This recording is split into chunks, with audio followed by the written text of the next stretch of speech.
ದೇಶದ ಹಣಕಾಸು ಸಚಿವೆ ನಿರ್ಮಲಾ ಸೀತಾರಾಮನ್ ಅವರ ವಿಡಿಯೋವೊಂದು ಈಗ ಸಾಮಾಜಿಕ ಜಾಲತಾಣದಲ್ಲಿ ವೈರಲ್ ಆಗುತ್ತಾ ಇದೆ. ಸಂದರ್ಶಕರೊಬ್ಬರು ದಕ್ಷಿಣ ಭಾರತದ ಭಾಷೆಗಳಲ್ಲಿ ಅತ್ಯಂತ ಚಂದದ ಭಾಷೆ ಯಾವುದು ಎಂಬ ಪ್ರಶ್ನೆಯನ್ನ ಕೇಳಿದಾಗ ಅವರು ಉತ್ತರಿಸಿದ ರೀತಿ ಅಮೋಘವಾಗಿತ್ತು. ಅವರು ಏನು ಹೇಳಿದ್ದಾರೆ ಅನ್ನೋದನ್ನ ಒಮ್ಮೆ ನೀವೇ ನೋಡಿಕೊಂಡು ಬನ್ನಿ. Ma'am, which is the sweetest sounding South Indian language according to you? Oh, see, it's like Bharati or no Subramanya Bharati. He would say Sundara Telugu, but Tamil Mozhi pol inidavade engum kanum. So I would say that. But even as I say that, Malayalam is so rich, it says so much. Kannada, amazing. The strength of this language is amazing. I love Kannada. Look at the Dasa Sankirtana, how it conveys so much to you. With all this said, I love Tulu also. It carries with it richness of its culture. Correct. So South India is so blessed. So many beautiful languages. ನೋಡಿದ್ರಲ್ಲ ಸ್ನೇಹಿತರೆ, ಈ ರೀತಿಯ ಭಾವನೆ, ಈ ರೀತಿಯ ಚಿಂತನೆ ರಾಷ್ಟ್ರೀಯವಾದಿ ವ್ಯಕ್ತಿಗಳಲ್ಲಿ ಮಾತ್ರ ಬರ್ಲಿಕ್ಕೆ ಸಾಧ್ಯ.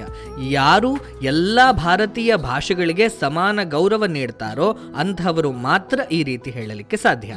ನಿರ್ಮಲಾ ಸೀತಾರಾಮನ್ ಅವರ ಮಾತೃಭಾಷೆ ತಮಿಳು. ಹಾಗಾಗಿ ಅವರು ತಮ್ಮ ಮಾತೃಭಾಷೆಯೇ ಅತ್ಯಂತ ಸ್ವೀಟೆಸ್ಟ್ ಸೌಂಡಿಂಗ್ ಲ್ಯಾಂಗ್ವೇಜ್ ಅಂತ ಹೇಳಬಹುದಿತ್ತು. ನನ್ನ ಭಾಷೆಯೇ ಶ್ರೇಷ್ಠ, ಉಳಿದ ಭಾಷೆಗಳು ಕನಿಷ್ಠ ಎಂಬ ಸಂಕುಚಿತ ಮತ್ತು ವಿಭಜಕ ಮನಸ್ಥಿತಿಗಳು ಹೆಚ್ಚಾಗುತ್ತಾ ಇರುವಂತಹ ಈ ಕಾಲಘಟ್ಟದಲ್ಲಿ ನಿರ್ಮಲಾ ಸೀತಾರಾಮನ್ ನೀಡಿರುವಂತಹ ಈ ಭಾಷಾ ಸಾಮರಸ್ಯದ ಸಂದೇಶ ಹೆಚ್ಚು ಆಪ್ತ ಅನಿಸ್ತದೆ.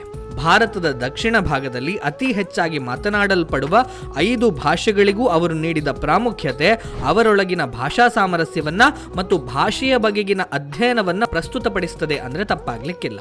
ಅದರಲ್ಲೂ ದಕ್ಷಿಣ ಭಾಗದ ಬೇರೆಲ್ಲ ಭಾಷೆಗಳಿಗೆ ಹೋಲಿಸಿದರೆ ತುಳು ಭಾಷೆ ಅತ್ಯಂತ ಕಡಿಮೆ ಜನರು ಮಾತನಾಡುವ ಭಾಷೆ. ಆ ಭಾಷೆಯನ್ನು ಕೂಡ ಉಲ್ಲೇಖ ಮಾಡಿದ್ದು ಅವರಿಗಿರುವ ಅಪಾರ ಭಾಷಾ ಜ್ಞಾನಕ್ಕೆ ಸಾಕ್ಷಿ. ರಾಜಕಾರಣಿಗಳಲ್ಲಿ ಅಥವಾ ಯಾವುದೇ ಹೋರಾಟಗಾರರಲ್ಲಿ ಹಾಗೆಯೇ ಜನಸಾಮಾನ್ಯರಲ್ಲಿ ಕೂಡ ಇದೇ ರೀತಿಯ ಭಾಷಾ ಸಾಮರಸ್ಯ ಇರಬೇಕು.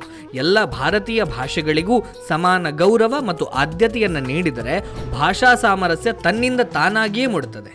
ಭಾಷಾ ಸಾಮರಸ್ಯಕ್ಕೆ ಕಂಟಕಪ್ರಾಯವಾಗಿರುವಂತಹ ವಿಭಜಕ ಮನಸ್ಥಿತಿಗಳು ಇದರಿಂದ ಕಲಿಯುವುದು ಸಾಕಷ್ಟಿದೆ.